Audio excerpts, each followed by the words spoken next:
क्या आपको पता है कि कनाडा ने स्टार्टअप वीजा प्रोग्राम का ऐलान किया है। ये प्रोग्राम बेसिकली उन बासलाहियत गैर मुल्कियों के लिए है जो कनाडा में आकर अपना कारोबार या फिर स्टार्टअप शुरू करना चाहते हैं, मगर ये इतना आसान नहीं है। स्टार्टअप की क्वालिटी को जांचने के लिए कुछ मेयार तय किए गए हैं। वो ये कि आपका स्टार्टअप कितना इनोवेटिव है, ये मकामी लोगों के लिए नौकरियों के मौके पैदा करे और इसके साथ साथ ये इंटरनेशनल स्टैंडर्ड का मुकाबला कर सके।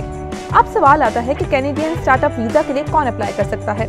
कैंडिडेट के पास कंपनी के 10% या इससे ज्यादा के शेयर्स मौजूद हों और इसके साथ साथ वो शेयर्स होल्डिंग मीटिंग में वोटिंग का इख्तियार रखता हो। इस स्टार्टअप को किसी कैनेडियन तंजीम या फिर डेजिग्नेटेड बॉडी की हिमायत मिले ताकि वो इसके लिए लेटर ऑफ सपोर्ट जारी कर सके। आपका कारोबार कनाडा से ऑपरेट हो, इसकी अहम सरगर्मियां कनाडा से हों और इसे कनाडा में ही कायम किया जाए।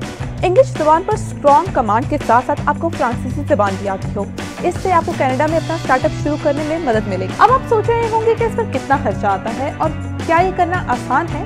तो इस प्रोग्राम के तहत अगर कोई एक शख्स कनाडा जाना चाहता है तो उसे 13,757 कैनेडियन डॉलर दरकार होंगे। ये रकम बढ़ भी सकती है अगर आपके फैमिली के दीगर अरकान भी आपके साथ जाना चाहते हैं। एक खातून ने बीबीसी को बताया कि उनके 4 लोगों की फैमिली स्टार्टअप वीजा प्रोग्राम के लिए अब तक 1 करोड़ रुपए से ज्यादा के पैसे लगा चुकी है। इस प्रोग्राम की सबसे अच्छी बात यह है कि इसमें उम्र की कोई हद नहीं। बास स्टार्टअप्स के बानी 60 साल से ज्यादा उम्र के होते हैं।